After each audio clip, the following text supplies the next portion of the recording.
Alors, les Congolais gardent en mémoire évidemment les résultats de l'élection présidentielle de mars 2016 qui plaçait évidemment Guy Brice Parfait Kolela en position pour un second tour face au général Jean-Marie Michel Mokoko. Ces résultats furent malheureusement falsifiés. Tout le monde a vécu ce malheureux événement, permettant évidemment à Denis Sassou Nguesso d'être nommé, je préfère dire ça comme ça, vainqueur. Mais qu'est-ce qui avait empêché Guy Brice Parfait Kolela de défendre réellement sa victoire? Alors, vous parlez de victoire, mais avant, vous avez dit qu'il était qualifié probablement pour être au Oui, les second tour Congolais avec le... savaient qu'il était partant pour le second tour, hein, tout le monde le sait. Voilà. Après, les résultats ont été falsifiés, tout le monde aussi le sait. Mais pourtant, à cette occasion, c'était là, j'allais dire, l'occasion pour défendre sa victoire et prendre les rênes du pouvoir. Les Congolais ont souvent plébiscité les élections de 1992 en termes de clarté, en termes Je parle de- des élections de 2000, 2016. Hein. J'arrive. Si on dit que les élections de 1992 ont été justes, on va aussi dire que les élections de 2016 sont celles qui ont permis à l'opposition d'être vraiment ensemble. Et donc, il y avait plusieurs candidats de l'opposition qui se parlaient, qui se rencontraient, même s'ils étaient tous les deux, sinon, comme vous avez cité, tous les deux qualifiés pour le deuxième tour. Donc, ils se voyaient, ils discutaient, ils avaient une stratégie commune. Donc, à partir de là, il est difficile pour moi aujourd'hui, qui n'était pas dans ce cercle-là, de savoir qu'est-ce qui s'était dit entre les candidats, parce qu'il y avait Mokoko et lui, qui était second, enfin, suivi de Okombi Salissa. Donc, ils discutaient des stratégies. À partir de ce moment-là, moi, j'aurais bien voulu être là pour vous dire pourquoi ça s'est passé comme ça. Mais en tout cas, je n'étais pas là. Mais ce qui est vrai, c'est qu'il n'était pas seul pour être qualifié au deuxième tour. Il était avec le général Mokoko, comme vous avez dit. Donc, idéalement, c'était aux deux de faire la démarche. Mais je ne peux pas aujourd'hui dire, puisque je n'étais pas là, qu'est-ce qui s'est réellement passé, à quel moment ils ont décidé de laisser couler. En tout cas, probablement, je pense, et ça c'est moi qui prends le risque, probablement qu'il y a eu un bain de sang en 2015 pour le référendum, probablement il a évité ce bain de sang. Voilà pourquoi il n'a pas voulu aller au contact, au contact, vraiment comme je dis, aller affronter les institutions pour demander, parce qu'on savait que la Cour constitutionnelle était déjà inféodée, on savait que aller là-bas, on n'aurait pas gain de cause, c'est peut-être, je prends le risque, hein, je prends le risque de le dire, mais je ne dis pas que c'est ce qui avait été décidé. Ce qui avait été décidé reste aujourd'hui le secret entre Guibris Fafé-Kolela qui n'est plus là, le général Mokoko et éventuellement le président Okombi Salissa qui était avec eux. Évidemment, lorsque vous abordez, vous avez dit, hein, c'est ce que vous êtes en train, c'est vous qui pensez, c'est vous qui le disiez. Évidemment, on peut se permettre de poser certaines hypothèses, ce n'est pas interdit, mais beaucoup de Congolais reprochent cela à Guy Brice Parfait Kolela, qui, finalement, au moment où l'autre candidat avait appelé à la mobilisation, disons, à la mobilisation de la population pour défendre donc, les résultats, apparemment, ils s'en étaient défaussés. Et vous dites, vous ne savez pas ce qui s'est dit réellement, ou peut-être parce il avait voulu éviter, comme vous l'avez dit aussi, un bain de sang. Mais pourtant, on sait bien qu'après cette séquence, juste après cette élection, Denis Sassou Nguesso ne s'est pas empêché d'aller attaquer le pouls pour voilà, commettre un génocide. Mais ça n'engage que moi, ça ne vous engage pas. Je prends mes responsabilités pour le dire. Au bout de temps, Parfait Kolela avait raison probablement d'éviter un bain de sang, mais Sassou Nguesso ne s'est pas empêché, après les résultats bien entendu, de cette élection d'aller commettre un génocide. Voilà. Qu'à cela ne tienne, alors Guy Brice Parfait Kolela avait estimé que cela ne servait à rien, évidemment, d'affronter, comme vous l'avez dit, Denis Sassou Nguesso, voilà, dans cette logique. Mais est-ce qu'on peut parler finalement, c'était une erreur stratégique ou non, politique ou non?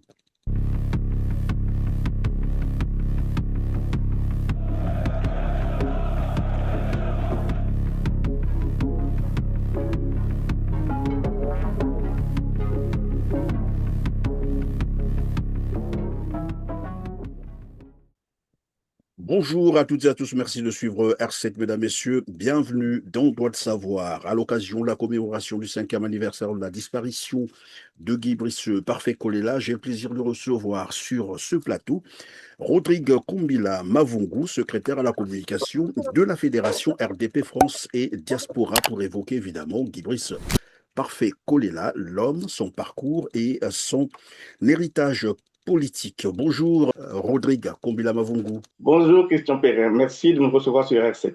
Secrétaire à la communication du Rassemblement des démocrates panafricains, RDP Maba Manseke, Fédération française Diaspora. Votre parti se réclame comme défenseur de l'héritage de Guy Brice Parfait Kolela, décédé il y a 5 ans. Il serait votre guide idéologique. Pouvez-vous nous en dire davantage? Alors, merci beaucoup Christian Perrin. Le terme de guide idéologique ne vient pas de nous, il vient du peuple. Guy Brice Parfait Kolela n'a pas simplement été homme politique ou ministre. Donc, c'était un homme de vision, un homme d'éthique. Il a laissé une méthode, il a laissé une façon de faire, il a laissé un projet. Donc, le qualifier de guide idéologique, c'est reconnaître qu'au-delà de l'homme, il y a une pensée, il y a un cap, et c'est ce cap que nous nous efforçons à poursuivre aujourd'hui. Voilà. Est-ce qu'on peut d'abord rester sur le RDP? C'est quoi concrètement pour, bien sûr, l'intérêt de ceux qui nous suivent, les jeunes Congolais qui nous suivent, et pourquoi pas les Congolais? C'est quoi? Le RDP, c'est le Rassemblement des démocrates panafricains. RDP Maba Manseke, c'est un parti légalement constitué et reconnu au niveau du Congo-Brazzaville. Nous nous inscrivons dans la ligne de l'opposition au niveau du Congo-Brazzaville. Oui, mais comment expliquer Et ça? Guy Brice Parfait Kolela était le président fondateur de l'UDH Yuki. Vous vous réclamez du RDP. Je ne sais pas si c'est une continuation de l'UDH Yuki. le RDP Maba Manseke, le Rassemblement des démocrates panafricains Maba Manseke, est un parti à part entière, reconnu par les autorités de Brazzaville, et nous sommes affiliés à aucun autre parti. Nous sommes un parti à part entière, nous sommes un parti d'opposition, et nous poursuivons la ligne tracée par Guy Brice Parfait Kolela. Il y a d'autres partis, notamment l'UDH-UPI, qui était le parti créé par Guy Brice Parfait Kolela, qui est un autre parti, mais nous ne sommes pas l'UDH-UPI, nous sommes le RDP Maba Manseke, un autre parti qui se réclame être héritier du combat politique de Guy Brice Parfait Kolela. Nous ne te laisserons pas tomber. Nous allons continuer, malgré les difficultés, nous allons toujours nous battre pour que tes idéaux prennent une vraie assise dans ce pays, le Congo. Parce que nous aspirons à un vrai changement.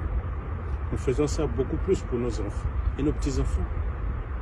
Parce que nous avons suffisamment travaillé. Je pense qu'il faut qu'on fasse quelque chose pour ces enfants-là. Sinon, nous allons tous les perdre. Mon cher frère, mon cher ami et mon cher compagnon de lutte, de là où vous êtes nombreux. Nombreux sont partis, rien que pour ce combat. Et je pense que nous allons tout doucement vers la fin. C'est pour ça que nous te demandons de toujours être à nos côtés, afin que ce combat, que ton sacrifice ne soit pas pour lui. Tu t'es battu et tu as donné ta vie pour ce pays. Pour nous, c'est pour ça que nous sommes obligés de continuer ce combat.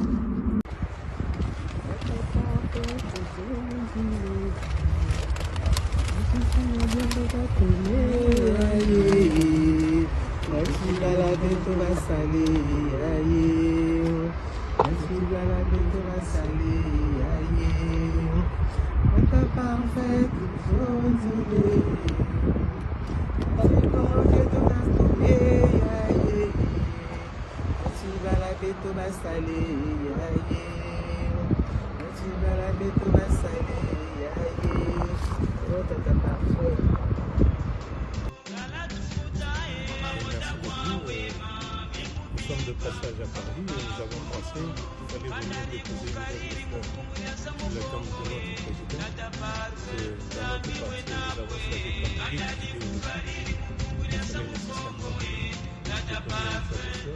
Nous sommes rassemblés avec la Fédération de France et ensemble avec l'équipe, nous sommes venus déposer cette tradition. Et donc, quelles sont donc vos relations avec l'UDH-UKI? Comme avec tous les autres partis politiques au niveau du Congo, hein, euh, il n'y a aucune animosité entre nous. Chacun fait son chemin. Nous avons choisi de suivre l'idéal tracé par Guy-Brice Parfait-Kolela, c'est tout. C'est un parti politique. L'UDH-UKI, c'est un parti politique. Le RDP, c'est un autre parti politique, comme il y en a d'autres au Congo. Donc, il n'y a pas d'acquaintance particulière. Nous nous respectons. Et voilà, il n'y a pas d'affiliation entre l'UDH-UKI et le RDP. C'est deux partis distincts. Es-tu la discrétion de nous dire pourquoi est-ce que vous avez créé, finalement, vous avez décidé de créer un autre parti que de demeurer dans l'UDH-UKI, qui est en fait une création de Guy-Brice Parfait-Kolela, puisque vous présentez comme défenseur de l'héritage politique de Guy-Brice Parfait-Kolela. Pourquoi avoir créé un autre parti que de rester dans l'UDH-UKI? Alors, comme je l'ai dit tout à l'heure, nous avons choisi en toute responsabilité de suivre l'idéal tracé par Guy-Brice Parfait-Kolela. Par là, on peut comprendre que de l'autre côté, donc du côté de l'UDH-UKI, nous n'avons plus eu l'impression que la ligne tracée par le président fondateur était suivie. C'est pour ça qu'on a choisi de faire un pas de côté en créant le RDP Mbabanseke. Alors, parlons donc de l'homme sans cursus professionnel et bien entendu aussi, si vous pourriez nous rappeler par la même occasion son parcours politique. D'abord, son cursus professionnel. Guy-Brice Parfait-Kolela est un économiste. Hein. Il est docteur en économie industrielle, ce qui signifie qu'il avait cette rigueur et cette capacité de lire les budgets, de décortiquer les projets, de comprendre les mécanismes de la dette au niveau du Congo et peut-être ailleurs. Donc, c'était un homme de vision, c'était un homme qui pouvait techniquement lire les aspects du développement, ce que très peu d'hommes politiques au Congo peuvent justifier aujourd'hui.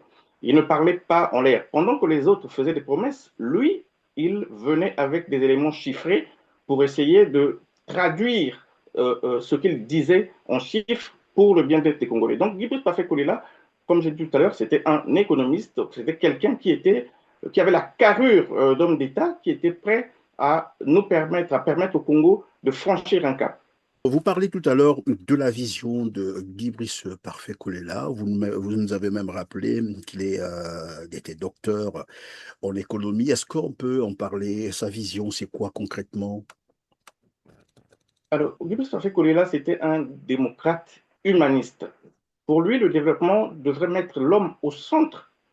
Enfin, l'homme devait être au centre de tout développement pour que nous avancions. Ce n'est pas qu'une façon de piétiner l'homme, mais de donner les leviers nécessaires à l'homme pour le développement de notre pays. Donc, Guy-Brice Parfait-Kolela, son idéal, c'était un démocrate humaniste qui mettait l'homme au centre du développement de notre pays et peut-être de l'Afrique. Parce que quand nous parlons de RDP, Rassemblement des démocrates panafricains, l'idéal de Guy-Brice Parfait-Kolela ne s'arrêtait pas seulement au Congo, mais c'était au-delà des frontières nationales. Mes chers compatriotes, je vous offre une autre subdivision territoriale, une décentralisation par province, une décentralisation qui va nier les départements, une décentralisation qui favorisera le brassage des cultures. Le département du Pôle sera tout seul. Le département de la Bourgogne sera plus. Le département de Brazzaville sera plus. Ils seront fondus dans une province pour favoriser le brassage des cultures, qui sera un formidable levier de développement. On ne vous y trompe pas. Les départements tels que la subdivision territoriale telle qu'elle est présentée actuellement ne favorisent pas le développement. Elle favorise plutôt la balkanisation. Il faut un brassage des cultures. Ce brassage des cultures sera un grand espace qui fera que nous puissions prendre la culture comme levier de développement. Voilà ce que je veux dire. Nous savons également qu'en France, évidemment, Guy-Brice Parfait-Kolela avait adhéré, bien sûr, au Parti communiste français. C'est bien cela. Vous allez nous le confirmer si c'est vrai. Et comment comprendre son évolution vers le libéralisme humaniste et par ailleurs, qui va d'ailleurs influencer son orientation vers son nouveau parti, l'UDH-UKI. On en parlera tout à l'heure. Vous confirmez d'abord qu'il était... Oui, ça c'est vrai. Mais c'est le parcours d'un intellectuel complet. Il était au PCF qui, à cette époque-là, était une école de lutte, une organisation militante et une organisation de solidarité. Au niveau du Parti communiste français, il a appris le sens du collectif, il a appris la lutte des classes et de l'organisation. Il n'a jamais été un féodé. C'est après cette école-là, c'est après cette expérience-là qu'il a tout fédéré pour effectivement rejoindre ce qui était pour lui un idéal, donc l'humanisme démocrate. Mais qu'est-ce qui explique son évolution vers, bien entendu, le libéralisme humaniste? Alors, ce n'était pas une évolution. Il était déjà humaniste, il était libéral à l'époque. Mais pour apprendre le sens du collectif, pour apprendre la lutte des classes, il était jeune, il était intellectuel, il était en France, il a pensé que c'est là qu'il fallait faire ses classes avant de s'affirmer. C'est pour ça que je dis tout à l'heure que après avoir fait ses classes au niveau du Parti communiste français, il n'a pas été forcément un féodé. C'est simplement un parcours qu'on peut justifier, le parcours d'un jeune intellectuel qui est en train de découvrir parce qu'il avait un idéal. Il veut voir ce qui se passe ailleurs avant de synthétiser et d'avancer autrement. Alors, de son tour au Congo-Brazzaville, tout le monde le sait, Bibrice Parfait Kolela va intégrer le parti fondé par son père, le MCDDI. Il accède d'ailleurs après au poste de ministre de gouvernement de Denis Sassou Nguesso grâce probablement à l'alliance entre le PCT et ce parti. Était-ce un choix motivé par des convictions idéologiques ou simplement par loyauté familiale, puisque le parti de son père, le MCDDI, avait été en alliance avec le PCT? Je dirais ni l'un ni l'autre. Guibus Kolela, c'était un homme de conviction. C'était un homme qui avait le respect des règles établies. Le MCDDI, qui était donc le parti de son père, avait signé une alliance avec le Parti congolais du travail. Et à partir de là, le MCDDI devait rentrer au niveau du gouvernement. Le parti a choisi un candidat, enfin, une personne qui devait rentrer au gouvernement, c'était Guibus Kolela, pour le respect des clauses du parti avec le PCT. Il y est allé, mais il n'est pas allé pour rester. Il est allé parce que, en tant que jeune, à l'époque, il avait 48 ans, ce qui est relativement jeune aujourd'hui, quand on est au gouvernement, comparativement à d'autres. Il pensait au sein du gouvernement qu'il pouvait changer les choses. Il y est allé et il a vu ce qui s'est passé. C'est à partir de là que, en 2015, il n'a pas hésité de quitter le gouvernement parce que ce qui s'est passé, il n'a pas voulu être comptable du coup d'État institutionnel qui était en train de s'organiser avec le référendum, donc il a quitté le gouvernement. Donc il n'y avait pas de question de loyauté familiale ou de conviction particulière. Il a respecté la ligne du parti qui l'a poussé vers le gouvernement. Oui, mais lorsqu'il quitte le MCDD, vous dites c'est à cause de ce coup d'État constitutionnel, c'est bien cela? Non, il part du MCDDI parce qu'il y a eu un jugement qui avait été rendu en sa défaveur. Parce qu'il y avait un problème de leadership au sein du MCDDI et il y a un jugement qui avait été rendu en défaveur de Guibus Parfait-Kolela. Voilà comment il quitte le MCDDI. Il n'y a pas eu d'autre manière pour lui de quitter le MCDDI. Il avait un leadership affirmé que les autres n'ont pas supporté. Finalement, le jugement avait été rendu en sa défaveur. Il a quitté le MCDDI et comme c'est un homme de conviction, il a créé un autre parti et ce parti-là lui a permis d'avoir une plus grande assise au niveau national que ce que le MCDDI offrait. Mais lorsqu'il se présente candidat à l'élection présidentielle de mars 2016, c'était sous quel label? L'UMCDDI ou...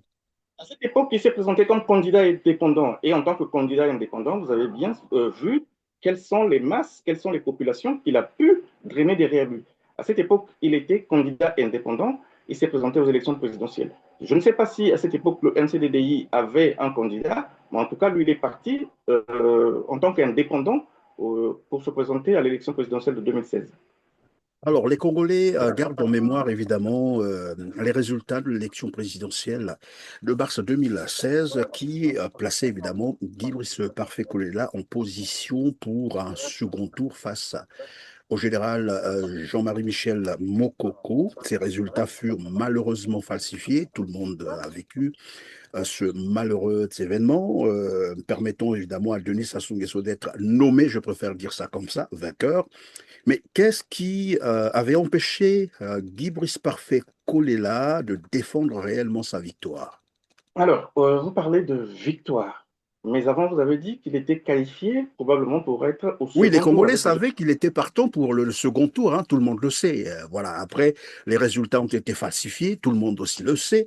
Mais pourtant, à cette occasion, c'était là, j'allais dire, l'occasion pour défendre sa victoire et prendre les rênes du pouvoir. Les Congolais ont souvent plébiscité les élections de 1992 en termes de clarté, en termes Je parle de- des élections de 2000, 2016. Hein. J'arrive. Si on dit que les élections de 1992 ont été justes, on va aussi dire que les élections de 2016 sont celles qui ont permis à l'opposition d'être vraiment ensemble. Et donc, il y avait plusieurs candidats de l'opposition qui se parlaient, qui se rencontraient, même s'ils étaient tous les deux, sinon, comme vous avez cité, tous les deux qualifiés pour le deuxième tour. Donc, ils se voyaient, ils discutaient, ils avaient une stratégie commune. Donc, à partir de là, il est difficile pour moi aujourd'hui, qui n'était pas dans ce cercle-là, de savoir qu'est-ce qui s'était dit entre les candidats, parce qu'il y avait Mokoko et lui, qui était suivi de Okombi Salissa. Donc, ils discutaient des stratégies. À partir de ce moment-là, moi, j'aurais bien voulu être là pour vous dire pourquoi ça s'est passé comme ça. Mais en tout cas, je n'étais pas là. Mais ce qui est vrai, c'est qu'il n'était pas seul pour être qualifié au deuxième tour. Il était avec le général Mokoko, comme vous avez dit. Donc, idéalement, c'était aux deux de faire la démarche. Mais je ne peux pas aujourd'hui dire, puisque je n'étais pas là, qu'est-ce qui s'est réellement passé, à quel moment ils ont décidé de laisser couler. En tout cas, probablement, je pense, et ça c'est moi qui prends le risque, probablement qu'il y a eu un bain de sang en 2015 pour le référendum. Probablement il a évité ce bain de sang. Voilà pourquoi il n'a pas voulu aller au contact, au contact vraiment, comme je dis, aller affronter les institutions pour demander, parce qu'on savait que la Cour constitutionnelle était déjà inféodée, on savait que aller là-bas, on n'aurait pas gain de cause, c'est peut-être, je prends le risque, je prends le risque de le dire, mais je ne dis pas que c'est ce qui avait été décidé. Ce qui avait été décidé reste aujourd'hui le secret entre Guy-Brice Parfait Kolela, qui n'est plus là, le général Mokoko, et éventuellement le président Okombi Salissa qui était avec eux. Évidemment, lorsque vous abordez, vous avez dit, hein, c'est ce que vous êtes en train, c'est vous qui pensez, c'est vous qui le disiez. Évidemment, on peut se permettre de poser certaines hypothèses, ce n'est pas interdit, mais beaucoup de Congolais reprochent cela à Guy Brice Parfait Kolela, qui, finalement, au moment où l'autre candidat avait appelé à la mobilisation, disons, à la mobilisation de la population pour défendre donc, les résultats, apparemment, ils s'en étaient défaussés. Et vous dites, vous ne savez pas ce qui s'est dit réellement, ou peut-être parce il avait voulu éviter, comme vous l'avez dit aussi, un bain de sang. Mais pourtant, on sait bien qu'après cette séquence, juste après cette élection, Denis Sassou Nguesso ne s'est pas empêché d'aller attaquer le pouls pour voilà, commettre un génocide. Mais ça n'engage que moi, ça ne vous engage pas. Je prends mes responsabilités pour le dire. Pourtant, Parfait Kolela avait raison, probablement d'éviter un bain de sang, mais Sassou Nguesso ne s'est pas empêché, après les résultats, bien entendu, de cette élection, d'aller commettre un génocide. Voilà. Qu'à cela ne tienne, alors Guy Brice Parfait Kolela avait estimé que cela ne servait à rien, évidemment, d'affronter, comme vous l'avez dit, Denis Sassou Nguesso, voilà, dans cette logique. Mais est-ce qu'on peut parler finalement, c'était une erreur stratégique ou non, politique ou non? Je peux me permettre de vous poser cette question. Je reviens sur ce que j'ai dit tout à l'heure. On ne peut parler d'erreur stratégique que si nous étions là, si nous savons ce qui avait été dit et qu'est-ce qui avait finalement été décidé parmi les candidats qui étaient là, qui étaient dans ce secret-là. Aujourd'hui, je m'abstiens effectivement de donner un avis sur ce qui avait été dit là, parce que je n'y étais pas. Mais nous savons que, bon, il y a eu cette élection-là, il y a eu deux candidats qui s'étaient dégagés, et à la fin, il y a eu ce qu'il y a eu. Ben, nous en avons tiré les conséquences, et voilà. Alors après, Guy Brice Parfait Kolela va donc créer son propre parti, l'UDH Yuki, bien entendu. C'était quoi la différence entre le MCDDI et l'UDH Yuki? Alors, le MCDI, c'était un parti qu'il avait hérité, qu'il aurait voulu hériter. Parce que c'est, comme j'ai dit tout à l'heure, il avait un leadership affirmé. Le président fondateur, Bernard Kolela, paix à son âme, n'étant plus là, légitimement, euh, il aurait voulu hériter de ce parti. Mais il s'est passé qu'il y a eu, au niveau du MCDDI, des problèmes idéologiques, de façon de voir, les différences de vue, les divergences de vue. Et à partir de là, le jugement avait été rendu en sa défaveur. Il a quitté le MCDDI. Après l'élection de 2016, il a pensé avoir une plus large assise au niveau national. Voilà comment il est allé créer l'UDH-UPI, qui était un parti qui a porté la flamme Guy Brice Parfait Kolela plus haut que même ce qu'il avait déjà quand il était au MCDDI. Évidemment, tous les Congolais ont suivi sa campagne en 2021, bien sûr, mars 2021, comment il a drainé les foules et il était d'ailleurs en bonne posture. C'était le favori de cette élection. Il est le principal adversaire du président Denis Sassou Nguesso dans les urnes ce dimanche. Guy Brice Parfait Kolela, candidat de l'Union des démocrates humanistes, entend bien s'imposer face au président congolais lors de l'élection présidentielle du 21 mars. Un air de revanche pour le candidat malheureux lors de l'élection de 2016, dans laquelle il n'avait pas dépassé les 14%. Un scrutin dont Guy Brice Parfait Kolela continue à ce jour de contester l'issue. Pour lui, les résultats donnant le président sortant gagnant avec plus de 60% des voix auraient été truqués. Toujours selon l'opposant, le chef de l'État Denis Sassou Nguesso n'aurait pas dû être qualifié pour le second tour, qui aurait dû opposer le candidat de l'Union des démocrates humanistes au général Mokoko, emprisonné après la publication des résultats pour atteinte à la sécurité de l'État. Malgré la validation de l'élection par la Cour constitutionnelle, le candidat de l'Union des démocrates humanistes continue de se présenter comme opposant principal au président congolais, un adversaire qu'il connaît bien. À 2 reprises, Guy Brice Parfait Kolela a été ministre dans l'administration de Denis Sassou Nguesso. Mais avec sa candidature à la présidentielle en 2016 et la création de son propre parti politique, l'ancien économiste a définitivement rompu tout lien avec la majorité présidentielle, dont il dénonce le manque de réponse face à la crise économique. Malheureusement, tout à l'heure on va en parler, il va décéder le jour même de l'élection présidentielle. Mais nous savons également, et ce n'est un secret pour personne, que Bernard Kolela les aurait confiés à Denis Sassou Nguesso pour lui dire désormais ce sont tes enfants, et il demanda d'ailleurs à ses enfants d'obéir et de suivre Denis Sassou Nguesso. Qu'est-ce qui s'est passé concrètement après pour que finalement Guy Brice Parfait Kolela se désolidarise de, j'allais dire, cette consigne?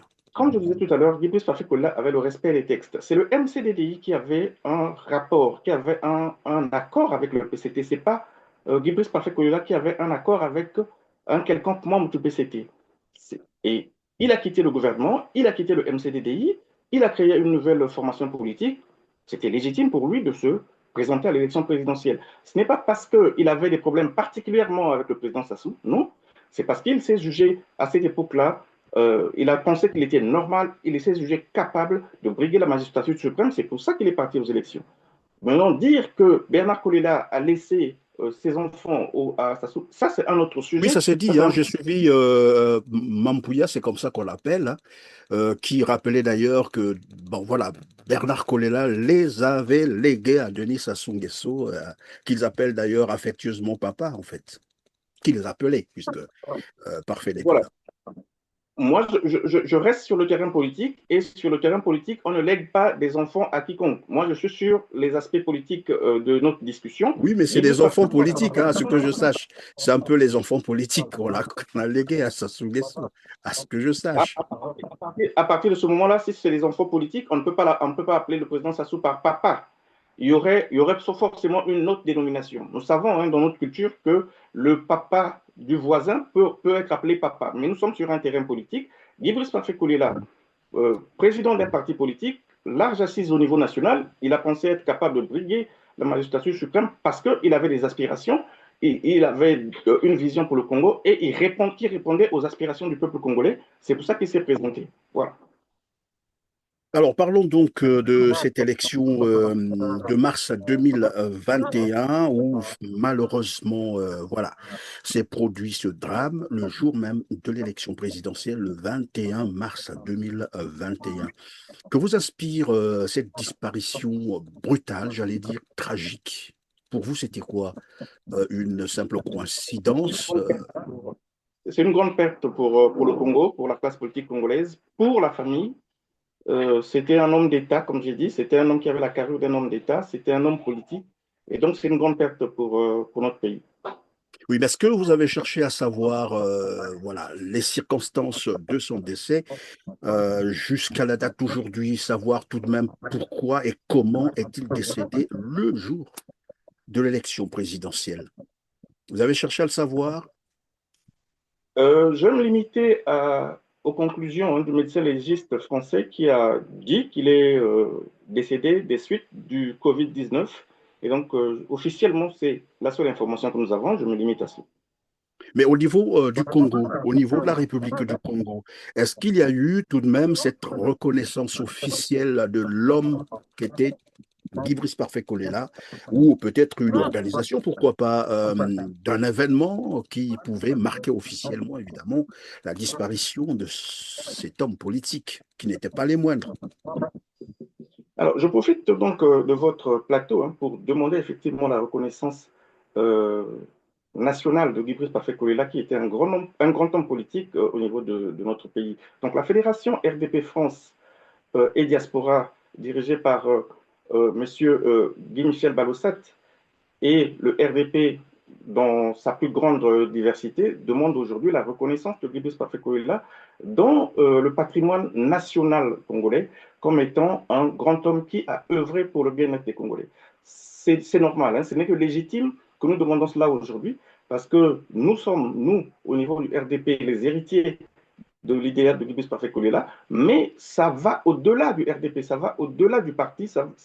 Guy Brice Parfait Kolela était devenu, je veux dire, un héritage national. C'est un héritage national. Ce qu'il a laissé, les idéaux qu'il défendait sont des idéaux qui sont défendus par tous les Congolais. L'idéal qu'il avait été un idéal qui avait été accepté par tous les autres Congolais. Donc, aujourd'hui, nous demandons solennellement, on profite donc de votre plateau pour demander solennellement, au nom de la Fédération France et Diaspora, au nom du parti, la reconnaissance effectivement nationale de Guy Brice Parfait Kolela. Alors, dans son lit de mort, Guy Brice Parfait Kolela a fait un serment où il vous demandait, à vous, pourquoi pas, aux Congolais, bien entendu, qui pouvaient le suivre, de se battre pour libérer le pays, pour l'intérêt, bien entendu, des enfants congolais, pour ne pas dire des Congolais. Je vous propose d'ailleurs de suivre ce serment, cette déclaration, dans son lit d'hôpital, j'allais dire son lit de mort, puisqu'après là, il va décéder et on revient sur le plateau suivant. C'est sa dernière apparition publique depuis son lit d'hôpital. Une vidéo publiée samedi, la veille de la présidentielle. Mes chers compatriotes, je suis en difficulté. Je me bats contre la mort, mais cependant, je vous demande de vous lever. Allez-y voter pour le changement. Je ne me serai pas battu pour rien. Battez-vous. Ce matin dans les rues de Brazzaville, alors que le dépouillement du scrutin est toujours en cours, sa disparition soudaine n'a même pas eu le temps de faire la une des journaux. C'était un grand leader politique congolais.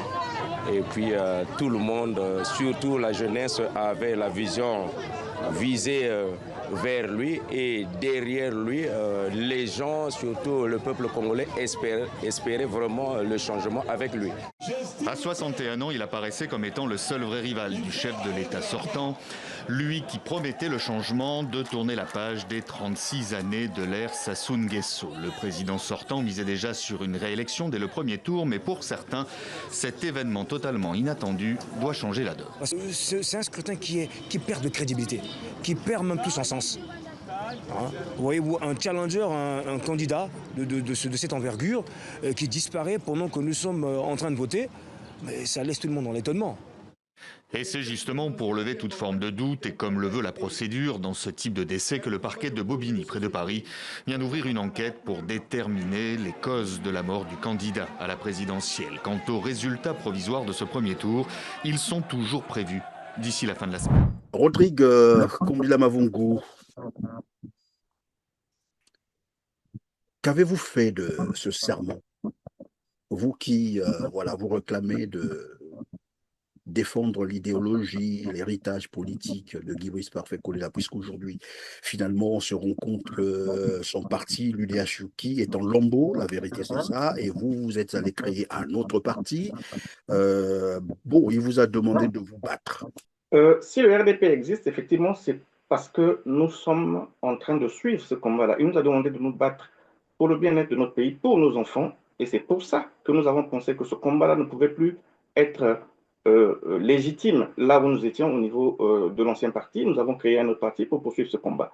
Et ce combat, c'est le leitmotiv, c'est donc ce qui nous fait lever tous les matins, nous battre pour le bien-être des Congolais, nous battre pour que ça change, nous battre en fonction des idéaux qu'il a laissés, nous battre en fonction de la ligne qu'il a laissée.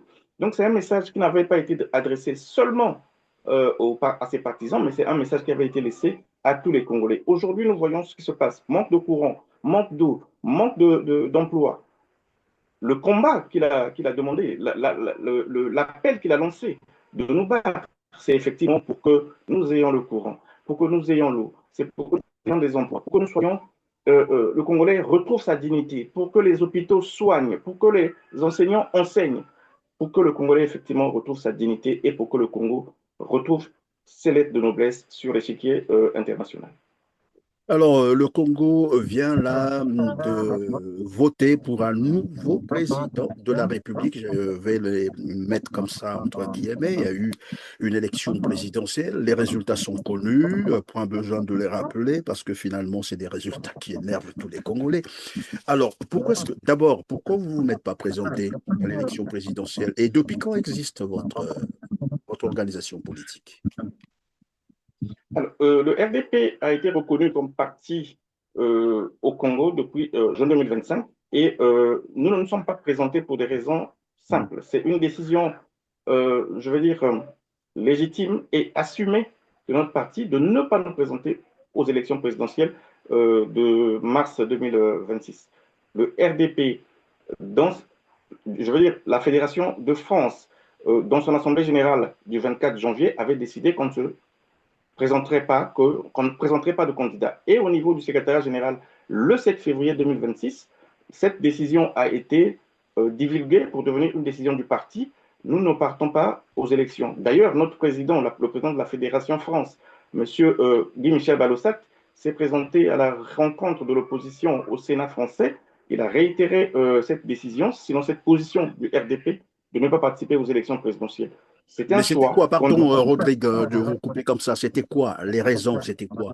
Pourquoi est-ce que vous n'avez pas participé à cette élection? Alors, il y a eu au préalable, il y a plusieurs demandes qui avaient été faites au pouvoir, notamment sur la gouvernance électorale, je veux dire ça comme ça, pour la gouvernance électorale. Ces demandes-là n'ont jamais été, ces points-là n'ont jamais été élucidés. Cette demande n'avait jamais été agréée par le pouvoir de Brazzaville. À partir de ce moment-là, on ne trouvait pas d'intérêt d'aller dans une élection qui était perdue d'avance, je veux dire.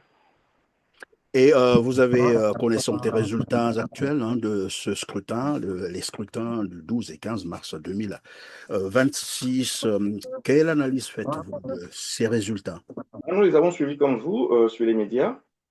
Nous savons que ça n'a pas changé. Depuis plusieurs années, ça n'a pas changé, ça se passe comme ça. Nous avons pris acte de ces résultats-là. Nous n'avons aucun commentaire à faire.